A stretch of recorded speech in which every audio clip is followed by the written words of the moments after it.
tunamwandikia katibu mkuu wa chama kwa sababu ndiye mtendaji mkuu wa chama. Correspondence zote, mawasiliano yoyote ya kiofisi yanapelekwa kwa katibu mkuu wa chama. Kwa hiyo na sisi kwa sababu tunafahamu ndiye mtendaji mkuu wa chama, ndio maana tunamwandikia katibu mkuu wa chama.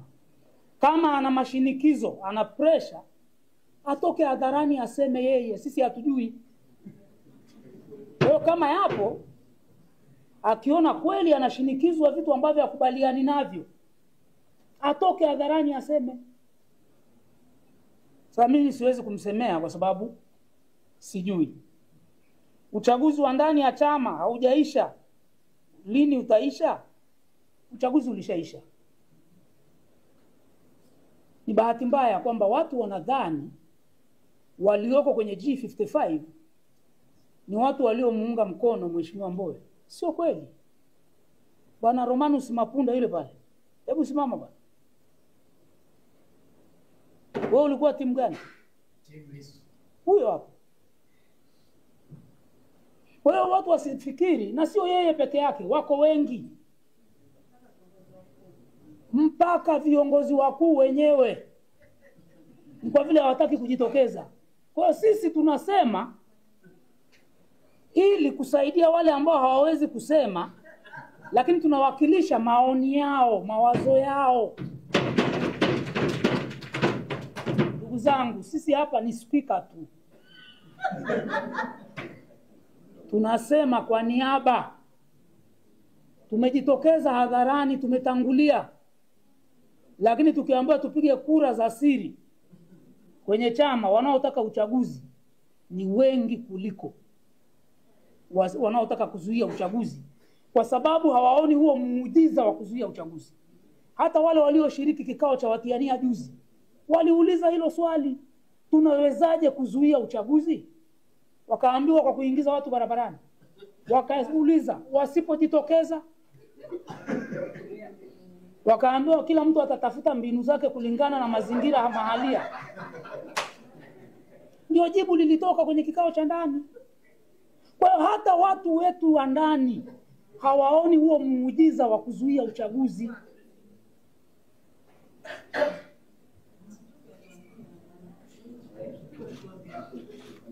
Ukiwauliza sana wanakuambia mikakati haitangazwi.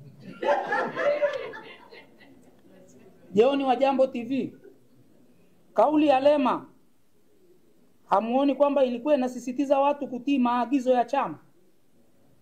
Hakuna agizo lolote la chama hiki lililosema kwamba watu wakiwa na maoni, mawazo tofauti waondoke kwenye chama. Hayo ni mawazo ya madikteta. Dikteta pekee ndiye anayetaka kile anachokisimamia asipingwe, asihojiwe, asiulizwe. Kwa hakuna maagizo kwa mujibu wa katiba yetu. Na hakuna mtu anayepinga misimamo ya chama.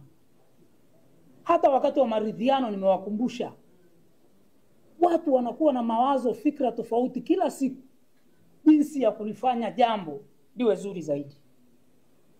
Sarungi ana maslahi binafsi ndani ya Chadema. Maslahi gani? Hili swali mngemuuliza Sarungi, angeweza kulijibu vizuri zaidi. Atuambie. Na viongozi wetu watuambie. Na nitatumia mfano wa aliyekuwa naibu wa rais wa Kenya Bwana Gachagua. Gachagua aliwahi kuhoji akasema serikali ya Kenya ni ya shareholder. Maria Sarungi ana share ndani ya Chadema. Yeye anakiri kwamba sio mwanachama wa Chadema. Tunafahamu ni mwanachama wa CCM. Lakini leo hii nguvu yake ya kuhoji mpaka maamuzi ya katibu mkuu wa chama anatoa wapi? Ana share ngapi katika uongozi wa chama hiki? Ukiangalia anavyoandika huko mtandaoni, nikaona kwamba yeye yuko hata juu ya vikao vya Chadema. Viongozi wakikubali kuendeshwa kutokea mbali, chama hiki kitayumba na kitapotea. Kwa hiyo Maria Sarungi kama anataka aweze kuja atoe maoni yake kwa uhalali, ajiunge na Chadema, hajazuiliwa. Lakini yeye ndio wale niliosema pressure group zinakuwa na mambo mahususi wakati mahususi. Hataki kujiunga Chadema, lakini anataka yeye akisema Chadema imtii na imsikilize. Hatuwezi kuendesha chama cha namna hiyo. Nilishiriki mchakato wa kuandaa document mpaka inapitishwa. Ulichukua hatua gani katika kurekebisha jambo hili? Ndio maana nimesema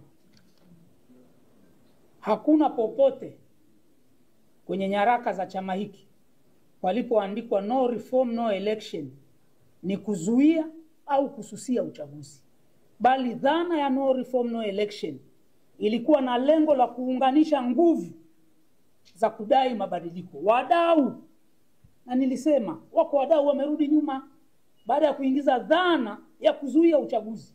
Wanajua taasisi zao zimesajiliwa kwa mujibu wa sheria. Watakapojiingiza kutaka kuzuia uchaguzi, wanajua wataathirika na taasisi zao, ndio maana wamerudi nyuma.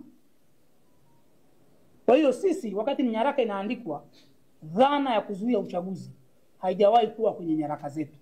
Na kama ipo, huyo mtu ailete hadharani. Haipo. Tone Tone na wanachama milioni 10 wako wapi kwenye kuchangia Tone Tone? Kwa nini hawachangii? Nimesema pale mwanzo, watu wanachangia wakiwa na sababu ya kuchangia. Kwa nini mimi mwanachama wa Chadema nichangie Chadema ambayo haiendi kushiriki uchaguzi ili nikomboe kwenye matatizo yangu kwenye kata yangu, kwenye jimbo langu? Haiendi kushiriki uchaguzi ili ishinde dola. Kwa nini niendelee kuchangia wakati hawaendi kufanya ile kazi ambayo walituambia wataifanya? Inarudisha watu nyuma. Sasa hiyo ya wanachama milioni 10, na kwa nini hawachangii? Siku wakiita press conference makao makuu, ukiwauliza hili swali litakuwa zuri sana. Wanachama milioni 1 wangetoa shilingi 500 tu, zingeshapatikana milioni 50, milioni 500. Shilingi 500 ni milioni 500. Mara ya mwisho walitutangazia wamepata milioni 70 ngapi? 64. Walituahidi wakati wanaanza kwamba tutakuwa tunatangaziwa kila wiki. Sasa hivi hakuna tangazo, kwa hiyo hatujui zimepatikana ngapi mpaka sasa. Ndugu dada yangu Martha, kwamba sisi kushiriki uchaguzi sasa G55 hatuoni tunaweza kugawanyika na kukipasua chama na kukidhoofisha kama Ukawa. Sisi tumejitokeza hadharani kushauri. Ni wajibu wa viongozi wetu kusikiliza. Na kama nilivyosema, tuna kundi kubwa linaloamini kabisa kwamba Chadema hatuna muujiza wa kuzuia uchaguzi. Kundi la wanachama na wasio wanachama, kundi la wapenzi wa chama hiki, wanatupigia simu, hawaoni huo muujiza wa kuzuia uchaguzi. Kwa sisi tumejitokeza kusema kwa niaba yao. Kupasua chama kama ilivyokuwa NCCR Mageuzi, sidhani kama chama chetu kitapasuka. Watakaopasua chama ni wale ambao watakataa kusikiliza maoni na mapendekezo wasioyapenda. Ila sisi kwenye maandishi tumeweka commitment yetu. Msiaka, kwa nini sasa? Tafsiri. Kwa nini sasa? Ndio wakati mwafaka. Tuna muda mchache kabla ya uchaguzi. Tunataka chama kijiandae na uchaguzi. Kitafute wagombea, kitafute rasilimali, kianze kujiandaa. Kwa hiyo tunaona wakati huu ndio wakati mwafaka wa kulisema hili. Na sisi ni wadau wa huo uchaguzi, ni sehemu ya huo uchaguzi. Ndio maana tumejitokeza sasa. Tusingeweza kujitokeza mwaka 2021 au 22. Sasa ndio wakati mwafaka. Mtakuwa tayari kuachana na nia zenu za kugombea? Mpaka sasa tunaendelea kukishauri chama. Na nyinyi waandishi, Siku nyingine, hivi mmeshawahi kumfuata mwenyekiti wa chama mkamuuliza nia yake ya kugombea urais aliyoandika barua ameshaitoa kwa katibu mkuu?